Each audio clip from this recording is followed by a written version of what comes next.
కలాంబరధరం విష్ణుం శశివర్ణం చతుర్భుజం ప్రసన్నవదనం ధ్యాయేత్ సర్వవిఘ్నోపశాంతయేత్.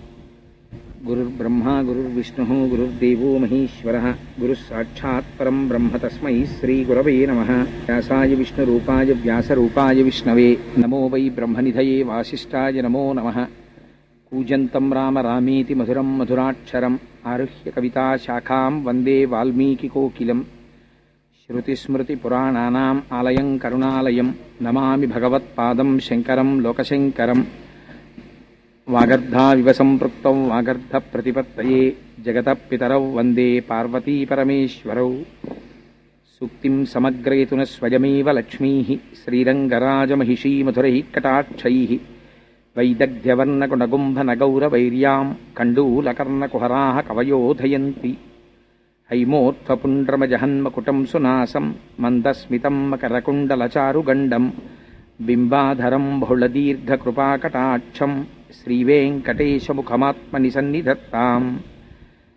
మనోజవం మరుతతుల్యవేగం జితేంద్రియం బుద్ధిమతాం వరిష్టం వాతాత్మజం వనరయూధముఖ్యం శ్రీరామదూతం శిరసా నమామి. ఆపదామపహర్తారం దాతారం సర్వసంపదాం లోకాభిరామం శ్రీరామం భూయో భూయో నమామ్యహం. శ్రీరామచంద్రం శ్రితపారిజాతం సీతాముఖాంబోరుహచించరీకః సమస్తకల్యాణగుణాభిరామः నిరంతరం మంగళమాతనోతు. సింధూరారుణవిగ్రహాం త్రినయనాం మాణిక్యమౌళిస్ఫురత్తారానాయకశేఖరాం స్మితముఖీం ఆపీనవక్షోరుహాం పాణిభ్యాం అళిపూర్ణరత్నచషకం రక్తోత్పలం బిభ్రతీం సౌమ్యాం రత్నఘటస్థరక్తచరణాం ధ్యాయేత్ పరేదంబికాం. హరి ఓం. పరమేశ్వర స్వరూపమైన సభకి నమస్కారం. ఈనాడు పరమపావనమైనటువంటి రోజు. కాలము ఏకరీతిగా సాగిపోయినా అంటే ప్రతిరోజు మనకి తేడా ఏం కనపడదు. సూర్యోదయ సూర్యాస్తమయములలో కాలము ఒకే స్వరూపంతో నడుస్తుంది. కానీ ఇవాల్టి రోజుకి ఒక విశిష్టత ఉన్నది. ఇవాల్టి రోజుకు ఉన్నటువంటి పావనమైన విశేషం ఏమి అంటే స్వామి హనుమ జన్మించినటువంటి రోజు కావడం. ఇవాల్టి రోజున హనుమ జయంతి అని పిలుస్తారు. హనుమకి అలా జయంతి ఉంటుందా? అలా పుట్టడం, అవతారం విడిచిపెట్టడం అలా ఉంటాయా అంటే మిగిలినటువంటి అవతారములన్నీ ఒకెత్తు, స్వామి హనుమ యొక్క అవతారము యొక్క విశిష్టత ప్రత్యేకం. ఎందుకంటే ఆయన చిరంజీవి. ఆయన అప్పుడు ఇప్పుడు ఎప్పుడూ ఉంటారు. ఆయన భవిష్యత్ బ్రహ్మ. రాబోయేటటువంటి కాలంలో ఆయనే బ్రహ్మగారిగా సృష్టిని చేస్తారు. ఆయన చిరంజీవిత్వాన్ని పొందారు. హనుమ యొక్క గొప్పతనం ఏమిటంటే మీరు హనుమని ప్రార్థన చేస్తే ప్రసన్నుడవడం కన్నా హనుమని ప్రార్థన చేస్తే, హనుమని పొగిడితే హనుమ యొక్క బలము హనుమకి తెలుస్తుంది. అప్పుడు ఆయన చాలా విశేషమైన తేజస్సుని పొంది తన బలం జ్ఞాపకానికి వచ్చి ఎటువంటి వ్యవహారాన్నైనా నిర్వహించగలుగుతారు.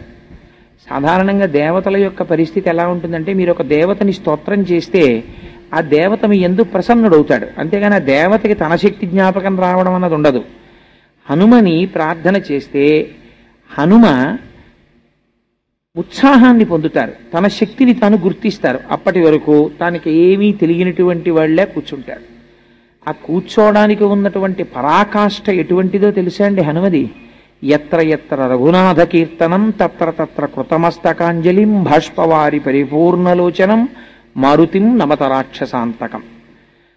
ఎలా కూర్చుంటారు అంటే ఎక్కడైనా రామకథ చెప్తూ ఉంటే, రామనామము చెప్తూ ఉంటే, రామ భజన చేస్తూ ఉంటే అందరికన్నా ముందు వస్తారట, అందరికన్నా ఆఖరణ వెడతారట. కన్నుల వెంట నీరు కారుస్తూ పరమ సంతోషంతో తనలో తాని రమించిపోతూ అక్కడ కూర్చుంటారు. ఎక్కడెక్కడికి హనుమ వస్తారో అక్కడక్కడ మంగళము జరుగుతుంది. హనుమని ఆరాధించేటటువంటి విధానంలో మనకి 2 తిథులు చాలా ప్రశస్తంగా కనపడతాయి. హనుమ యొక్క ఉపాసన, హనుమ యొక్క మంత్రము, హనుమ యొక్క ఆరాధనకి సంబంధించినటువంటి విశేషముల గురించి చాలా గొప్పగా మాట్లాడినటువంటి గ్రంథం పరాశర సంహిత. ఆ పరాశర సంహితలో హనుమ యొక్క విశేషాల్ని చాలా వైభవంగా వర్ణించారు. ఇవాల్టి రోజు అనగా మనకి ఇప్పుడు నడుస్తున్నటువంటి ఈ తిథిలో ఇవాల్టి రోజున దశమి తిథి నాడు పూర్వాభాద్రా నక్షత్రం ఉండగా మధ్యాహ్నం వేళ మహానుభావుడు స్వామి హనుమ యొక్క ఆవిర్భావం. కానీ గమ్మత్తు ఏమిటంటే శాస్త్రంలో ఏమన్నారంటే ఒక్కొక్కసారి నువ్వు నక్షత్రమును చూడవలసిన అవసరం లేదు అన్నారు. ఈ నెలలో మనకి వైశాఖ మాసంలో వచ్చేటటువంటి కృష్ణపక్షంలో బహుళ దశమి నాడు మధ్యాహ్నం వేళ ఒకవేళ ఏ కారణం చేతనైనా ఉత్తరాభాద్రా నక్షత్రం కలవకపోయినా సరే హనుమ జయంతిని మాత్రం చేసేస్తారు. సాధారణంగా ఒక విషయాన్ని పెద్దలు అంటూ ఉంటారు ఫలానా రోజు అని. కానీ మీకు ఒక సత్యాన్ని నేను ఇవాళ విజ్ఞాపన చేస్తున్నాను. రామాయణంలో ఎక్కడ అసలు వారముల గురించి మాట్లాడలేదు. మీరు కావాలంటే ఎక్కడైనా రామాయణం అంతా సంపూర్ణంగా చదివిన వాళ్ళకి దాని గురించి అవగాహన ఉంటుంది. రామాయణంలో వాల్మీకి మహర్షి వారముల యొక్క పేర్ల గురించి ఎక్కడా మాట్లాడలేదు. ఆదివారం, సోమవారం, మంగళవారం, బుధవారం అలా మాట్లాడలేదు. కేవలము తిథులు మాట్లాడారు, నక్షత్రములు మాట్లాడారు అంతే. మాసములు చెప్తారు, మాసములో వచ్చేటటువంటి కృష్ణపక్షమా శుక్లపక్షమా చెప్తారు, అందులో తిథి చెప్తారు, ఒక్కొక్కచో నక్షత్రములు ప్రస్తావన చేస్తారు తప్ప అది అసలు ఆదివారం, సోమవారం, మంగళవారం అనేటటువంటి ప్రస్తావన చెయ్యరు. ఎందుకని అంటే బహుశः త్రేతాయుగంలో వారములనేటటువంటిది కాలమును గణన చేయడంలో వినియోగింపబడలేదు. నెల, తిథి, నక్షత్రము అంతవరకే మాట్లాడతారు. అందుకే మీకు రామాయణం మొత్తం మీద ఎక్కడ వాల్మీకి మహర్షి నోటి వెంట ఫలానా రోజు ఫలానా వారము అన్న పేరు మీకు ఏ శ్లోకంలో కనపడదు. హనుమ జయంతికి సంబంధించి కూడా ప్రమాణం ఏం చెప్తారంటే వైశాఖ మాసంలో కృష్ణపక్షంలో ఏనాడైతే దశమి తిథి వస్తుందో ఆ దశమి తిథి నాడు పూర్వాభాద్రా నక్షత్రము ఉంటే ప్రశస్తం. పూర్వాభాద్రా నక్షత్రం లేకపోయినా నువ్వు దాని గురించి విచారించవలసిన అవసరం లేదు. దశమి తిథి నాడు హనుమ జయంతి చేయవచ్చు. అయితే హనుమ జయంతి చేయడానికి యథార్థానికి ఒక ప్రధానమైన లక్షణం చెప్పారు.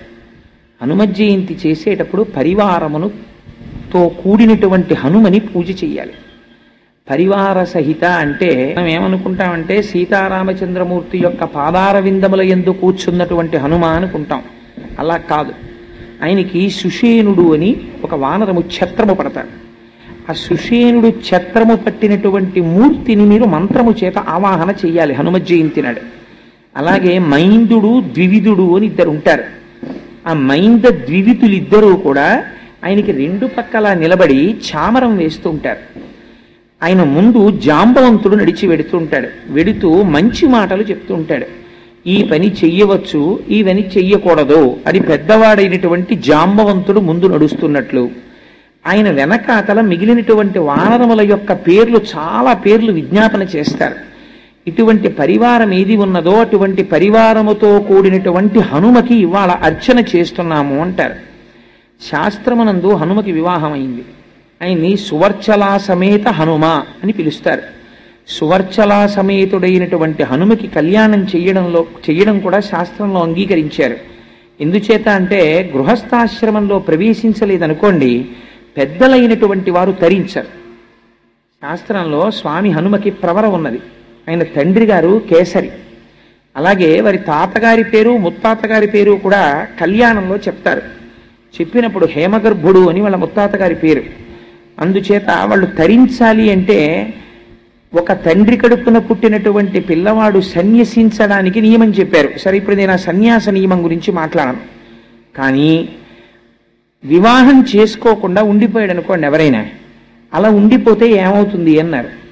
ఒక తండ్రి కడుపున పుట్టినటువంటి పిల్లవాడు వివాహం చేసుకోకుండా ఉండిపోతే తల్లిదండ్రుల యొక్క శరీరములు పడిపోయిన తరువాత, అనగా వారు దేహమును చాలించిన తరువాత వారి శరీరాలని చెట్లకి తిప్పి కట్టేస్తారు. ఎందుచేత అంటే నువ్వు వివాహం చేసుకోనటువంటి సంస్కార భ్రష్టుడైన కుమారుణ్ణి కన్నావు కనుక అని. అందుకని పిల్లలు వివాహం చేసుకోకుండా ఉండకూడదు, వివాహం చేసుకుని తీరాలి. అలా చెయ్యడం తల్లిదండ్రుల యొక్క ప్రధానమైన బాధ్యత. నవవ్యాకరణ పండితుడు మహాబుద్ధిమంతుడైనటువంటి హనుమ వివాహం చేసుకోకుండా అటు సన్యాసము తీసుకోకుండా ఉండరు కదా. మీకు అందుకే భారతీయ సాంప్రదాయంలో ఋషులందరూ వివాహం చేసుకుని ఉంటారు. వశిష్ఠ మహర్షిని చూడండి, వివాహం చేసుకుంటారు. అగస్త్యుణ్ణి చూడండి, లోపాముద్రా సమేత అగస్త్యుడు. ఋషులు గృహస్థాశ్రమంలో ఉంటారు. అలాగే హనుమ కూడా శాస్త్రములకు సంబంధించినంత వరకు గృహస్థాశ్రమంలో ఉంటారు. కానీ కాపరం చేసినట్టు పిల్లల్ని కన్నట్టు లేదు. ఎందుకంటే వారు బ్రహ్మజ్ఞాని, మహానుభావుడు. అందుచేత సువర్చల అనేటటువంటి స్త్రీని వివాహం చేసుకున్నారు. తర్వాత ఇద్దరూ కూడా యోగమును అనుసంధానం చేశారు. అందుకే ఇప్పటికీ కళ్యాణం చేస్తే సువర్చల సమేత హనుమకి లేదా సువర్చలని హనుమకి ఇచ్చి కళ్యాణం చేసినటువంటి సందర్భం, కళ్యాణం చేసినటువంటి ఘట్టములు, కళ్యాణోత్సవములు శాస్త్రమునందున్నాయి. హనుమ జయంతి చేయడానికి పెద్దలు ఒక మార్గం చెప్తారు. పరివార సహితమైనటువంటి హనుమని ఆవాహన చెయ్యాలి. అసలు ఇంకా ఒక పచ్చి యథార్థం నేను మాట్లాడవలసి వస్తే, హనుమ జయంతి జీవితంలో ఒక్కలా నువ్వు చేసినట్టయితే నీ వంశమంతా తరించిపోతుందన్నారు. ఎలాగో తెలుసా అండి? హనుమ జయంతి చేసేటప్పుడు హనుమ జయంతి తిథి నాడు గృహస్థు భోజనం చెయ్యకుండా ఉండకూడదు. ఒక పూట భోజనం చేసి తీరాలి. యతి పురుషులు ఇవాల్టి రోజున భోజనం చెయ్యకూడదు, పూర్ణోపవాసం చెయ్యాలి. ఎవరు హనుమత్ జయంతి చేస్తున్నారో ఆ హనుమత్ జయంతి చేసేటటువంటి గృహస్థు యొక్క భార్య జీవితంలో ఒక్క హనుమత్ జయంతి నాడైనా సరే గురువింద పీసులతో ఉపాసన అని ఒకటి ఉన్నది. అది కొంచెం క్లేశముతో కూడుకున్నది. నేను సభాముఖంగా దాన్ని ప్రస్తావన చేయను, ఎందుకంటే తెలిసి తెలియని వాళ్ళు ఎవరైనా అలాంటివి చేసే ప్రమాదం ఉంది కనుక. పరమ సాత్వికమైనటువంటి పద్ధతిలో ఒకటి ఉన్నది. హనుమత్ జయంతి నాడు ఇవాళ భర్త గారి పూజ అంతా పూర్తయిపోయిన తర్వాత భార్య స్వచ్ఛమైనటువంటి ఆవు నీతిని తీసుకుని వచ్చి అప్పాలని సాయంకాలం వరకు వేయించాలి. అంటే ఏమన్నా అలా వేయిస్తే మాడిపోవా అని మీరు నన్ను అడుగుతారేమో. అంటే దాని ఉద్దేశం ఒకే వాయి వేయించమని కాదు. అప్పాలని సాయంకాలం వరకు ఎన్ని అప్పాలు చెయ్యగలిగితే అన్ని అప్పాలు. ఇప్పటికీ నాకు కొన్ని కుటుంబాలు తెలుసు, ఒకే గోత్రంతో ఉన్న కుటుంబాల్లో ఉన్నటువంటి తోడికోడళ్ళు అందరూ కలిసి హనుమత్ జయంతి చేస్తారు. ఎంత తేలిగ్గా చేసుకోవచ్చో తెలుసా అండి? చక్కగా భర్త గారు పూజామందిరంలో హనుమ అంత తొందరగా ప్రీతి చెందేటటువంటి మహాపురుషుడు మీకు ఇంకొకరు ఉండరు. ఆయన అనుష్ఠానం చేసుకున్న తరువాత నీతిలో అప్పాలు చేసి సాయంకాలం సీతారామచంద్ర ప్రభువుకి హనుమకి హనుమ యొక్క పరివారమునకు మీరు మంత్రముతో వారికి స్వాగతము పలికి ఉపాసన చేసి నివేదన చేసి, సీతారామచంద్ర ప్రభువు యందు అపారమైన భక్తి కలిగిన వాడు, హనుమని ఉపాసన చేస్తున్నటువంటి వ్యక్తి హనుమ జయంతి నాడు మీకు తారసపడితే వారి ఇంటికి వెళ్ళేటటువంటి అంత చనువు మీకున్నా, వారు మీ ఇంటికి వచ్చేటంతటి అనుగ్రహం వారికి మీ యందున్నా, ఒక విషయము చేత మీ జన్మ పండుతుంది అన్నారు. దేని చేత? అటువంటి పరమభక్తుడైన వ్యక్తితో మీకు పరిచయం ఉంటే సూర్యాస్తమయం అయ్యే లోపల 5 ఆకులు కానీ 5 పళ్ళు కానీ 5 అప్పములు కానీ నీతితో చేసినవి పళ్ళెములో పెట్టి మీరు తీసుకెళ్లి వారికి ఇస్తే, వారు కాని హనుమత్ జయంతి రోజున వాటిని తీసుకుని ఒక్క పండు ముక్క ఆయన నోటిలో వేసుకున్నాడా మీ జన్మ తరించిపోయినట్టే అన్నారు. ఎందుచేత అంటే హనుమత్ జయంతికి 5 అంకెతో అది పెద్ద నియమం. కానీ నేను ఎందుకు ఇవాళ ప్రస్తావన చేస్తున్నానంటే, బహుశా మీరే అనుకుంటాను, మీరేనా నన్ను అడిగింది? హనుమత్ జయంతి గురించి, హనుమద్ వ్రతం గురించి కొద్దిగా వివరణ చెయ్యండి. హనుమద్వైభవము అన్నాం కదా అని మీరు హనుమ గురించి మళ్ళీ సుందరకాండలోంచో రామాయణంలోంచో చెప్తారేమో. కూర్చోండి. ఒక మంచి ప్రశ్న వేశారు వారు. ఆ రోజు నేను అనుష్ఠానం చేసుకుంటూ ఉండగా వచ్చారు.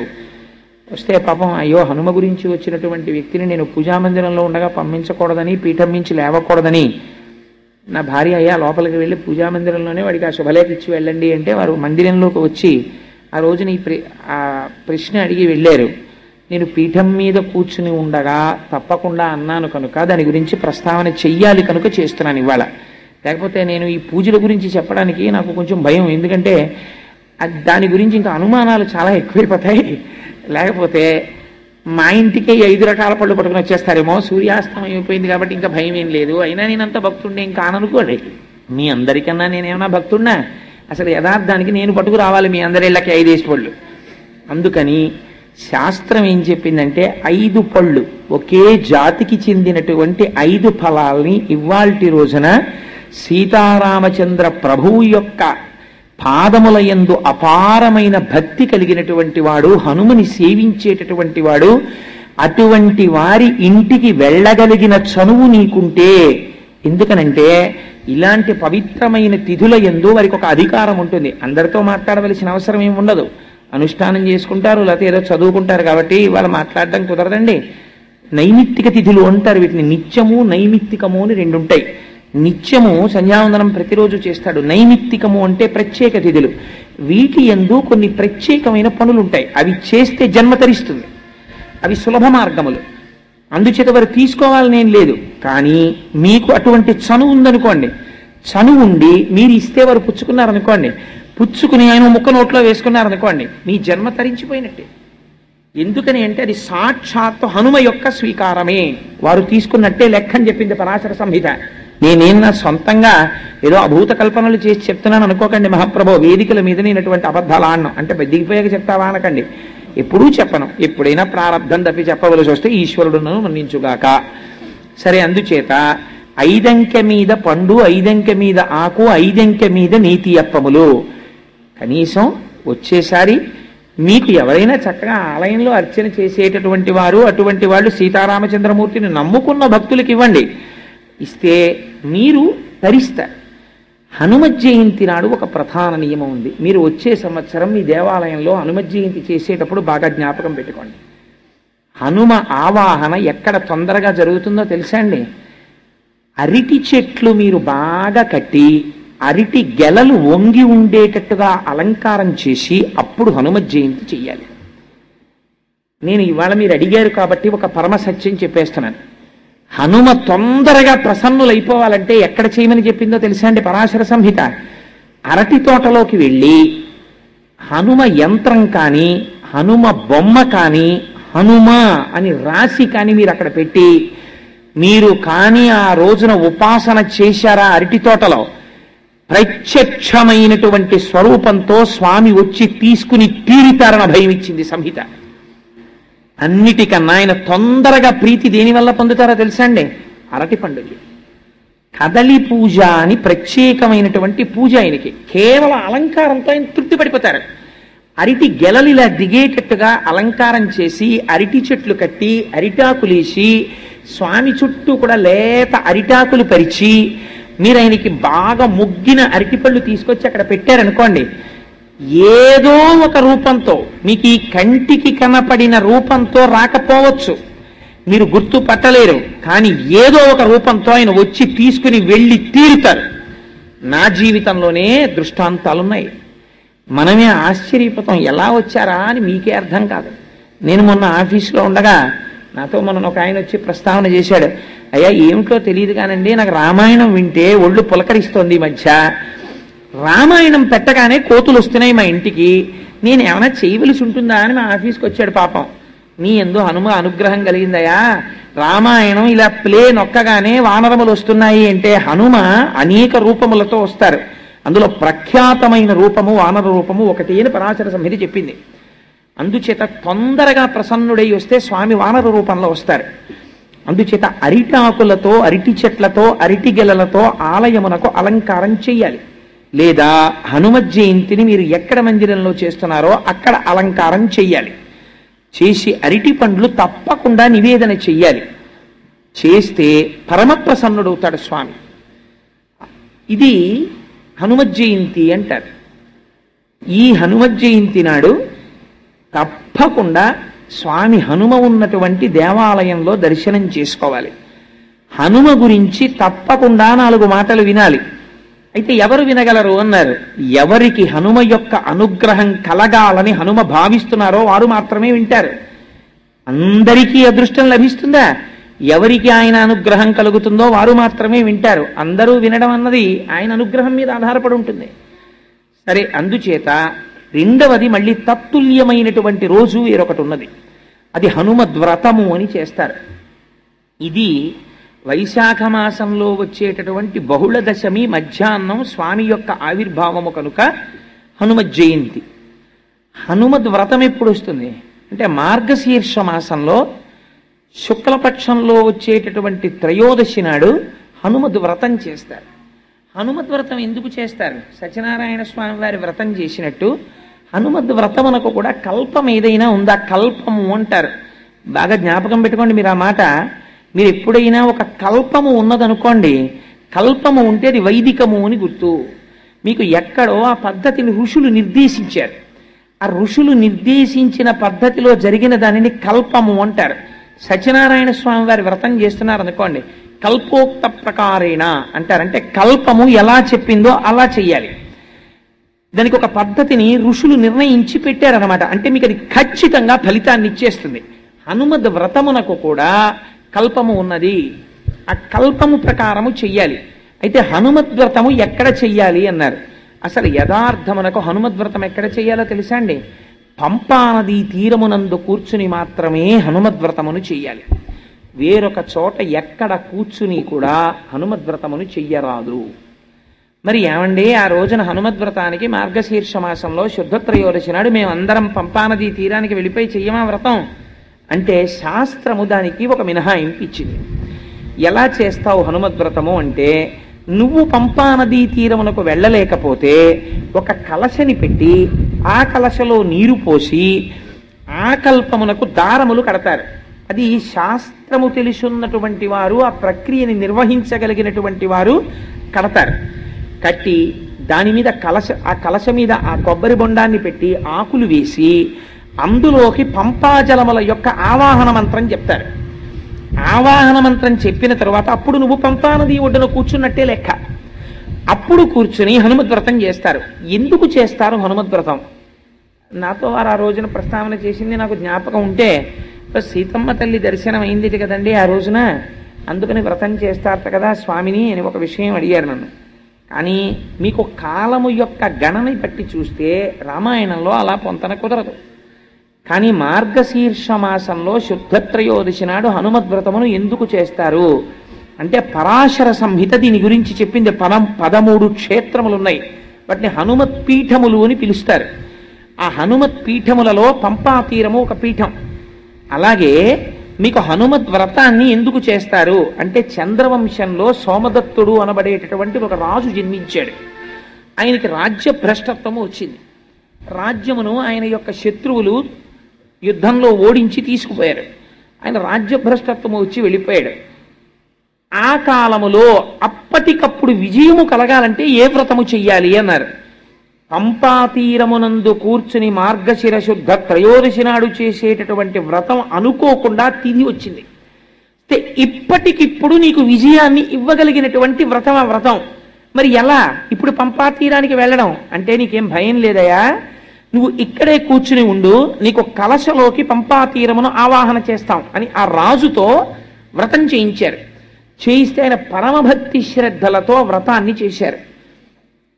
చెయ్యగానే హనుమ యొక్క అనుగ్రహం కలిగింది. హనుమ యొక్క అనుగ్రహం కలిగి విజయాన్ని పొందినటువంటి వాళ్ళల్లో ద్రౌపదీదేవి కూడా ఉన్నది. ద్రౌపదీదేవి కూడా హనుమ యొక్క ఆరాధన చేసినది. చేసి తన భర్తల యొక్క విజయాన్ని పొందగలిగింది. ఆయన కాలాతీతుడు, యుగములు మారిపోతుంటాయి కానీ హనుమ కనపడతారు మీకు. త్రేతాయుగంలో హనుమ ఉన్నారు, ద్వాపర యుగంలో హనుమ ఉన్నారు. గరుడ గర్భభంగాన్ని చేసినటువంటి వ్యక్తి హనుమి. అందుచేత సత్యభామ యొక్క గర్భభంగం చేసినటువంటి వారు కూడా హనుమే. ఎందుకంటే సత్యభామకి చాలా అహంకారం ఉండేది, నా అంత అందగత్తె లేదు ప్రపంచంలో అని. ఒకసారి కృష్ణ భగవానుడు అనుకున్నారు, సత్యభామ యొక్క అందమునందు ఆవిడకున్నటువంటి అతిశయమును పోగొట్టాలి అని. తన భార్య యొక్క అందమునకు ఉన్నటువంటి అతిశయమును భర్తే పోగొడితే అది అంత మర్యాదగా ఉండదు, కొంచెం కఠినంగా మాట్లాడవలసి వస్తుంది. అందుకని కృష్ణ భగవానుడు చతురుడు కనుక ఆయన హనుమకి కబురు చేశారు, హనుమ ఒక్కసారి రావలసినది అని. అంటే హనుమ ఒక విచిత్రమైన స్వరూపం. గరుడు వెళ్ళి చెప్పారు, కృష్ణుడు నిన్ను దర్శనానికి రమ్మంటున్నారు. కృష్ణుడితో మాకేం పని, మేము రామదర్శనం అయితేనే చేస్తామన్నారు. కృష్ణుడు ఆయనకి రామావతారమనందున్న ప్రీతి అటువంటిది. రాముడే పిలుస్తున్నాడని మళ్ళీ కబురు చేశారు. ఇందులో అంతర్భాగంగా గరుడ గర్భభంగం కూడా చేశారు. ఆయన చేస్తే రమ్మని కబురు చేశారు. చేస్తే గరుడు అనుకున్నాడు, నా అంత వేగంగా హనుమ ఎక్కడెడతారు, పాపం చాలా వృద్ధుడు ఆయన, ఏదో ఆ తోటలో కూర్చునో పండు తింటున్నారు, అందుకని మీరంత వేగంగా వెళ్ళలేరేమో, నా మూపున కూర్చోండి, మా స్వామి దర్శనానికి తీసుకెడతానన్నారు. అంటే హనుమ అన్నారు, నా స్వామి రాముడా పిలిచినది, అని ఒక్క దూకు దూకారు. గరుడుడి కన్నా వేగం ఉన్నవాడు ఉంటాడు కదా, గరుత్మంతుడు ఆశ్చర్యంగా ఇలా చూశారు, వెళ్ళిపోయారు. ఆయన ఎటు వెళ్ళిపోయాడు ఈయనని ఆయన గబగబా వచ్చారు అంతఃపురంలోకి. వచ్చే లోపల జరిగిన విచిత్రం ఏమిటో తెలుసా అండి? సుదర్శనుడు అడ్డొచ్చాడు. అక్కడ సుదర్శన చక్రం అడ్డొచ్చి, లోపల రాముడు ఉన్నాడు ఏమిటి, కృష్ణుడు ఉన్నాడు, నువ్వెలా పెడతావు, నా అనుగ్రహం లేకుండా, నా అనుమతి లేకుండా వెళ్ళడానికి వీల్లేదన్నాడు. ఈయనెవరు నాకు అడ్డు రావడానికి అని చటుక్కుని చేత్తో పట్టుకుని నోట్లో పెట్టుకుని మింగేశారు. ఆయన మింగేసి లోపలికి వెళ్ళిపోయారు. వెళ్ళిపోయి రామచంద్రమూర్తి పాదముల కృష్ణుడు రాముడిగా దర్శనమిచ్చారు. ఆయనకి దర్శనం ఇవ్వగానే వెళ్ళి రాముడి పాదముల మీద పడిపోయి కన్నీటితో అభిషేకం చేసేశారు. చేసేసి పక్కకి చూశారు, మా అమ్మ సీతమ్మ పాదాలేవని. ఇలా పైకి చూశారు, సత్యభామాదేవి నిలబడింది. స్వామి ఇదేమిటి మీ పక్కన, మా అమ్మ కదా ఉండాలి, దాసి ఉన్నదేమి అని అడిగారు. అడిగితే సత్యభామ ఆశ్చర్యపోయింది. ఆశ్చర్యపోతే కృష్ణ భగవానుడు అన్నాడు, ఈమె దాసి కాదు, ఈ అవతారమునందు నా పత్ని సత్యభామ, మీ అమ్మ సీతమ్మ రుక్మిణీ అంశతో ఉన్నది అన్నారు. అప్పుడు సత్యభామకు అర్థమైంది. అప్పుడు కృష్ణుడు అన్నారు, నువ్వు లోపలికి వచ్చేటప్పుడు హనుమాన్ నిన్నెవరూ అడ్డగించలేదా అన్నారు. అడ్డగించకే స్వామి, మీరు అలా అంటే గుర్తొచ్చింది, ఎవరో సుదర్శన చక్రంట, నువ్వెలా లోపలికి ఎడతావన్నాడు, స్వామి మింగిశాను అడ్డొస్తోందని. ఉండండి మీరు అలా అన్నారు కాబట్టి వదిలేస్తాను బయటికని గభాలను త్రేణుకు త్రేయించి పక్కన పారేశారు. అప్పుడు సుదర్శన చక్రానికి కూడా గర్వభంగం అయింది. అప్పుడు వచ్చాడు గరుత్మంతుడు. హనుమ వచ్చారా ఇటని, రావడం ఏమిటి, లోపలికి వెళ్ళి మాట్లాడడం కూడా అయిపోతోందన్నారు. అప్పుడు వచ్చి నిలబడ్డాడు తెల్లబోయి చూసి. గరుత్మంతుడా చూశావా హనుమ వేగం అన్నారు. నన్ను మించిన వేగం లేదనుకునేవండి స్వామి, ఇంతమందికి ఏకకాలమునందు పాఠం చెప్పేశారు. గరుత్మంతుడికి గర్వభంగం అయిపోయింది, సుదర్శనుడికి గర్వభంగం అయిపోయింది, సత్యభామకి గర్వభంగం అయిపోయింది. ద్వాపర యుగం వరకు మహానుభావుడు గర్వభంగము చేస్తూ ఉద్ధరించినటువంటి మహోత్కృష్టమైనటువంటి స్వరూపం హనుమ యొక్క స్వరూపం. ఆనాడు చంద్రవంశంలో ప్రభవించినటువంటి సోమదత్తుడనేటటువంటి రాజు హనుమద్వ్రతమును చేసినటువంటి ఉత్తర క్షణంలో హనుమ యొక్క అనుగ్రహం కలిగి అపారమైనటువంటి సైన్యము అక్కడికక్కడ దొరికింది. అరణ్యంలో ఉన్న భిలులందరూ తోడొచ్చారు. తన రాజ్యాన్ని తాను పొందాడు. ఇలా వ్రతం చేశాడు, సాయంకాలానికి మూర్ధాభిషిక్తుడైపోయాడు. ఆనాటి నుంచి చంద్రవంశ ప్రభు అయినటువంటి సోమదత్తుడు చేసి ఫలితమును పొందినటువంటి మహోత్కృష్టమైనటువంటి వ్రతము కనుక ఇప్పటికీ మార్గశీర్ష మాసంలో శుద్ధత్రయోదశి తిథి నాడు హనుమద్ వ్రతమును చేస్తారు. వ్రతము చేయడమెంతో వ్రతము యొక్క ప్రసాదమును స్వీకరించడము అంతే. ఇవాల్టి రోజున ప్రసాద వితరణ చేయకుండా ఉండకూడదు. మీరు చేశారనుకుంటే నన్ను ప్రసాదానికి ఏర్పాట్లు, అందుకని సభ అయిన తర్వాత అందరూ ప్రసాదం తీసుకోండి. అందుచేత అందరూ ప్రసాదం తీసుకోండి. వ్రతము చేయడము ఒకటి, ప్రసాదమును తీసుకోవడము ఒకటి కాదు, రెండూ సమానమే. మీరు ఇవాళ ప్రసాదం కళ్ళకద్దుకుని నోట్లో వేసుకున్నారనుకోండి, హనుమత్ జయంతిని మీరు పరిపూర్ణముగా చేసినటువంటి ఫలితము ఏది ఉంటుందో ఆ ఫలితము మీకు వచ్చేస్తుంది. అందుకే ప్రసాదం తీసుకోండి, ప్రసాదం తీసుకోండి అంటారు. అది సత్యనారాయణ స్వామి వారి వ్రత కథలలో రావడానికి రహస్యం అదే. అందుకే 5 అధ్యాయాలుగా కథ చెప్తారు. రేపు ఎలాగో అదేమి ఊరు కందికుప్పలో ఉంది, కందికుప్పలో సత్యనారాయణ స్వామి వారి కథ ఎందుకు చెప్తారు, 5 అధ్యాయాలు ఎందుకు చెప్తారు, ఎందుకు ఆయనకి మీసాలు ఉంటాయి, ఎందుకు అసలు సత్యనారాయణ వ్రతం చేస్తారు, ఈ విషయాల మీద కందికుప్పలో మాట్లాడబోతున్నాం. సరే, అది ఇక్కడ చెప్పడం ఇది అక్కడ చెప్పడం ఎందుకు వచ్చిన అల్లరి. అందుకని ఇక్కడ హనుమ గురించి చెప్పమన్నారు, హనుమ గురించి చెప్తాను. అందుచేత హనుమద్ వ్రతము చేసిన, హనుమత్ జయంతి చేసిన ఆ ఫలితమును పొందడానికి మీరైనా కూర్చుని చేసుకోవాలి. లేదా సులభమేది, కనీసము ప్రసాదమును కన్నుల కద్దుకుని మహాభక్తితో స్వీకరిస్తే మీరు ఆ వ్రతమును చేసినటువంటి ఫలితమును అంతటినీ మీరు పొందుతారు. అందుకే పెద్దలు ప్రసాద వితరణం చేస్తారు. సరే, అందుచేత అది హనుమద్వ్రతము, ఇది హనుమత్ జయంతి. ఈ రెండింటినీ పరమ భక్తి శ్రద్ధలతో ఆచరిస్తారు హనుమయందు. హనుమకి ఒక విశేషమైనటువంటి శక్తి ఉంది. మీకు దేవతా స్వరూపాల్లో 2 స్వరూపాలకే సింధూరముతో అర్చన, మిగిలినటువంటి దేవతల ఎవ్వరికీ కూడా సింధూరముతో అర్చన లేదు. సింధూరమును ఎవరు ధరించాలి అని అడిగారు. అడిగితే ఒక్క స్త్రీ మాత్రమే ధరిస్తుంది. అది కూడా ఎవరు? సువాసినులైనటువంటి స్త్రీలు.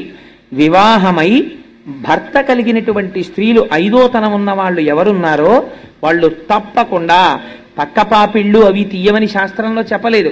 మధ్యపాపట తీసి, అదేమిటంటే అలా కూడా చెప్పారా అని మీరు అనుమానపడతారేమో. కోటేశ్వరారు అబద్ధాలు చెప్పారంటే మీరు వ్యాఖ్యానం చదువుకోండి. దీర్ఘమైన మధ్యపాపిడి తీసి పాపట యొక్క ప్రారంభమునందు సింధూరముతో అలంకారము చేసి తీరాలి. అలా చేస్తే ఏమవుతుంది? భర్తకి ఆయుర్దాయం పెరుగుతుంది. భర్తకు ఆయుర్దాయం పెరిగితే తనకు 5వ తరం నిలబడుతుంది. సింధూరము అలంకారము చేయబడనటువంటి పాపట కలిగినటువంటి స్త్రీ యొక్క కుమార్తెని వివాహం చేసుకోవడానికి పెద్దలు వెళ్ళారనుకోండి, ఆవిడికి తెలియదన్నమాట సంప్రదాయం. కాబట్టి ముందు ఆవిడికి నేర్పాలి. అయ్యా, మీ భార్య గారిని సింధూరం పెట్టుకోవడం నేర్చుకోమనండి అని చెప్పి అప్పుడు వాళ్ళ అమ్మాయిని మీ ఇంటికి తెచ్చుకోవాలి కోడలిగా. లేకపోతే ఆవిడే పెట్టుకుంది, ఈ పిల్ల ఎందుకు పెట్టుకుంటుంది? ఆయనేమో రేపు పొద్దున నీ కొడుకు తాళి కట్టబోతున్నాడు, మాంగళ్యం తంతునానేనా మమ జీవన హేతునా అంటున్నాడు. నా జీవితమునకు హేతువు కంఠే పద్మామి శుభగేతం జీవ శరదాంశతం. నా జీవితమునకు హేతువు నీ కంఠమునందు కడుతున్నానంటున్నాడు. ఆ సూత్రం ఎంతకాలం ఉంటుందో అంతకాలం ఆయన ఉన్నాడని గుర్తు. ఈ సూత్రం ఉంటుంది అని నమ్మకమేమి? స్నానము చెయ్యగానే ముందు సింధూరం తీసుకుని పాపటలో పెట్టుకుంటారు. కాబట్టి ఎవరి యందు సింధూరము అలంకారము? స్త్రీ, సువాసిని స్త్రీ యందు పాపట యందు అలంకారం. దేవతా స్వరూపాల్లో మీకు ఇంకా ఏ దేవతకి కూడా సింధూరార్చన లేదు. ఇద్దరికే చేస్తారు సింధూరంతో అలంకారం. ఎవరికో తెలుసా అండి? మొట్టమొదటి వారు గణపతి, ఆయనకి చేస్తారు. అందుకే ప్రాతస్మరామి గణనాథ మనాథ బంధుం సింధూర పూర పరిశోభిత గండ యుగ్మం బుద్దండ విఘ్న పరిఖండన చండ దండ ఆఖండలాది సురనాయక బృందవంద్యం అని పిలుస్తారు ఆయన్ని. సింధూరం తీసుకెళ్ళి అసలు వినాయక చవితి నాడు సింధూరార్చన చెయ్యకుండా విఘ్నేశ్వర పూజ చేయడం భ్రష్టత్వం. అలా చేయకూడదు. తప్పకుండా సింధూరం దగ్గర పెట్టుకుని గణపతి యొక్క గండస్థలమునకు రాయాలి. రాస్తే ఆయన పరమ ప్రసన్నుడవుతాడు. 2వ వారు ఎవరో తెలుసా అండి? హనుమ. హనుమైతే ఎంత సింధూరం రాసుకుంటారో తెలుసా? ఒంటికి తైలం రాసుకుని తైలం మీద సింధూరం రాసేసుకుంటారు. ఎందుకు ఆయనకి అంత ఇష్టం సింధూరం అని అడిగారు. ఆయనకి ఇష్టం కాదుట. ఒకనాడు సీతమ్మ తల్లి స్నానం చేసి పాపట సింధూరం పెట్టుకుంటోంది. పెట్టుకుంటుంటే స్వామి హనుమకి ఎప్పుడు ఆ సీతారాముల దగ్గర తల్లిదండ్రులు ఆయన హనుమద్ రామాయణము అని ఆయన రామాయణం రాసుకున్నారు. మనకి వాల్మీకి రామాయణంలో వానరోహం మహాభాగే రాము అని అదేంటి ఆ ఉంగరం తీసుకొచ్చానమ్మా అన్నటువంటి శ్లోకం ఉంటుంది. వానరోహం మహాభాగే దూతో రామస్య ధీమతః రామనామాంకితం చేదం పశ్య దేవ్యంగుళీయకం ప్రత్యయార్థం తవానీతం తేన దత్తం మహాత్మన సమాస్విషి భద్రం తే క్షీణ దుఃఖ పలాహ్యసి అని ఉంగరం ఇస్తారు. హనుమ రాసుకున్నారు రామాయణం, హనుమద్ రామాయణం అంటారు దాన్ని. హనుమ రాసుకున్న రామాయణంలో ఏమని రాశారో తెలుసా అండి?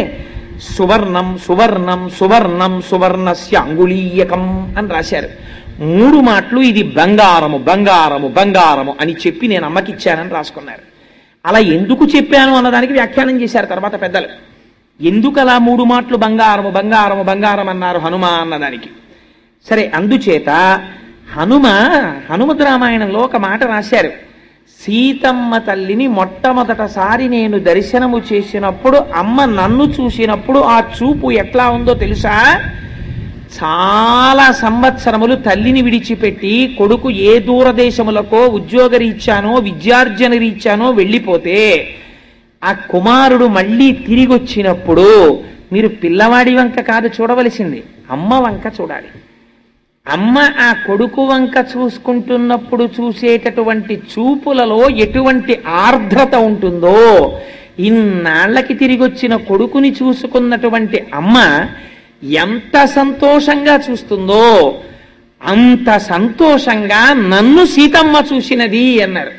ఇది గుర్తుకొచ్చి నా గురించి చెప్తున్నావా అనుకున్నారులా ఉంది. స్వామి ఓసారి చూడడానికి ఇడిదిరిగారులా ఉంది. అందుకని హనుమద్ రామాయణంలో స్వామి హనుమ అలా రాసుకున్నారు, సీతమ్మని తల్లి తనని చూడడం. అందుకని జగజ్జనని యొక్క చూపులు తనవేపు చూసేటట్టుగా చూడబడిన మహాత్ముడు స్వామి అంటే. అటువంటి హనుమ, ఆ హనుమ గురించి ఎక్కడ చెప్పుకుంటే అక్కడ పరమప్రసన్నుడవుతారు. ఇలాంటి రోజున ఒక నియమం ఉంటుంది. ఏమిటో తెలుసా అండి? హనుమకి యథార్థమనకు నైమిత్తికము అంటారు ఇవాళ తిథిని. ఇవాళ తిథి నాడు 108 సార్లు స్వామికి ప్రదక్షిణం చెయ్యాలి ఓపికన్న వాళ్ళు. 108 ప్రదక్షిణాలు చేసేటప్పుడు కూడా ఒక నియమం ఉంది. 108 ప్రదక్షిణాలు చేస్తూ మధ్యలో ఎవరో కనపడితే పినిగారు బాగున్నారా అంటూ నడవడం అలా చేయకూడదు. ఎవరు కనపడినా ఒక నమస్కారం. అసలు యథార్థమునకు దేవాలయంలో నమస్కారం వేరొకరికి చెయ్యకూడదు. ఆయన ఎంత ప్రాజ్ఞుడవనివ్వండి, చెయ్యకూడదు. దేవాలయంలో ఎవరున్నారో ప్రధానమూర్తి వారికే నమస్కారం. ఒకవేళ వేరొకరు చేసినా వీరేమంటారంటే దేవాలయంలో ఎదురుగుండా ఎవరున్నారో వారికి హనుమత్ పరబ్రహ్మార్పణమస్తు అంటారు తప్ప తాను ఆశీర్వచనం చెయ్యకుండా ఇది దేవతకు చెందుగాక అని పంపించేస్తాడు. అందుచేత ఇవాళ 108 ప్రదక్షిణములు చెయ్యాలి. 108 ప్రదక్షిణాలు చేసేటప్పుడు బాగా జ్ఞాపకం పెట్టుకోండి. హనుమకి 108 ప్రదక్షిణాలు చేస్తే ప్రదక్షిణం చేసేటప్పుడు మీరు ఏవి పడితే ఇవి పెట్టి లెక్కలు పెట్టకూడదు. నేను చాలా చోట్ల చూస్తుంటాను, కాగితాలు పెన్ను పట్టుకొస్తుంటారు, పట్టుకొచ్చి ఏవో 1 2 3 4 5 ఏదో వేసుకుంటారులా ఉంది, పెన్నుతో గీతలు పెడుతుంటారు. శాస్త్రము నిషేధించింది, అలా చేయకూడదు. బాగా గుర్తుపెట్టుకోండి, ప్రస్తావన వచ్చింది కాబట్టి చెప్తున్నాను. మిరియముతో లెక్క పెట్టకూడదు. తెలియక మిరియం గింజలు ఇలాంటివి తెచ్చి లెక్కలు పెడుతుంటారు, ఎప్పుడూ వాడకూడదు. వాటి యందు ఉగ్రత ఉంటుంది, అందుకని మిరియాలు లెక్కకి తేకూడదు. మీరు ఎప్పుడైనా అంకెతో ప్రదక్షిణ నైమిత్తికంలో చేస్తే, నా సొంతంగా చెప్పట్లేదు, పరాశర సంహిత చెప్పింది, మీరు ఇలాంటి రోజున 108 ప్రదక్షిణాలు చేస్తే ఎలా చేయాలో తెలుసండి, మీ కామ్యము తక్షణము నెరవేరిపోతుంది. ఇలాంటి రోజులు చేస్తే స్నానం చేసి మీరు సంధ్యావందనం ఇంటి దగ్గర చేసుకుని నేను ప్రదక్షిణాలు చెయ్యడానికి వస్తున్నానని మీరు స్వామికి విజ్ఞాపన చేసుకుని, స్వామి నాకు ఏ ఇబ్బంది లేకుండా నాతో ప్రదక్షిణం చేయించు అని నమస్కరించి మీరు వచ్చేటప్పుడు పువ్వులు తెచ్చుకోవాలి. పువ్వులతో లెక్క పెట్టుకోవచ్చు. మీరు సజ్జలో కానీ ఇందులో అన్న పువ్వులు వేసుకొని ఒక ప్రదక్షిణం చేసి వస్తే ఒక పువ్వు అక్కడ పెట్టుకోవచ్చు. ఏమంటే గాలికి ఎగిరిపోతుందేమో అని మీకు అనుమానం ఉంటే వక్కలతో లెక్క పెట్టుకోవచ్చు. 108 వక్కలు లెక్క పెట్టి తెచ్చుకుని మీరు ప్రదక్షిణం చేసేటప్పుడు ఒక్కొక్క వక్క అక్కడ పెడుతున్నారనుకోండి, పరమ పావనం అయిపోతుంటుంది మీ ప్రదక్షిణం. 108 ప్రదక్షిణాలకి 108 వక్కలు అక్కడ పెట్టుకోవచ్చు. పుష్పము కానీ వక్క కానీ హనుమకి ప్రదక్షిణం చేసేటప్పుడు వాడి ప్రదక్షిణం చేస్తే అది పరమ శాస్త్రీయమై దిగుణీకృతమైనటువంటి ఫలితాన్ని ఇస్తుంది. ఎందుచేత అంటే కొంతమంది దేవతలకి కొన్ని ప్రదక్షిణాలు చేసేటప్పుడు జాగ్రత్తగా ఉండాలి. శివాలయాల్లో 108 ప్రదక్షిణాలు చేయక్కర్లేదు, అసలు చండ ప్రదక్షిణం అని ఉంది. మీరు చండ ప్రదక్షిణం చేస్తే 108 ప్రదక్షిణాలు చేసేసినట్టే. తెలియక శివాలయంలో 108 ప్రదక్షిణాలు చేసేస్తుంటారు. నేను చేయడం తప్పనంటలేదు. పుస్తకాలు పట్టుకెళ్ళడం, పెన్నులు పట్టుకెళ్ళడం, కాగితాలు పట్టుకెళ్ళడం, బెడ్డలు పట్టుకెళ్ళడం, మిరియాలు పట్టుకెళ్ళడం, ఏవి పడితే అవి పట్టుకెళ్ళి ప్రదక్షిణాలు చేయకూడదు. అలా ప్రదక్షిణం చేస్తే తప్పకుండా వక్కలు కానీ పువ్వులు కానీ పట్టుకెళ్ళి ప్రదక్షిణము చేయవలెను. ఒకవేళ ఏమండి మేము 108 ప్రదక్షిణాలు చెయ్యలేము, మరి ఎలాగా? బాగా జ్ఞాపకం పెట్టుకోండి, 2తో భాగించు.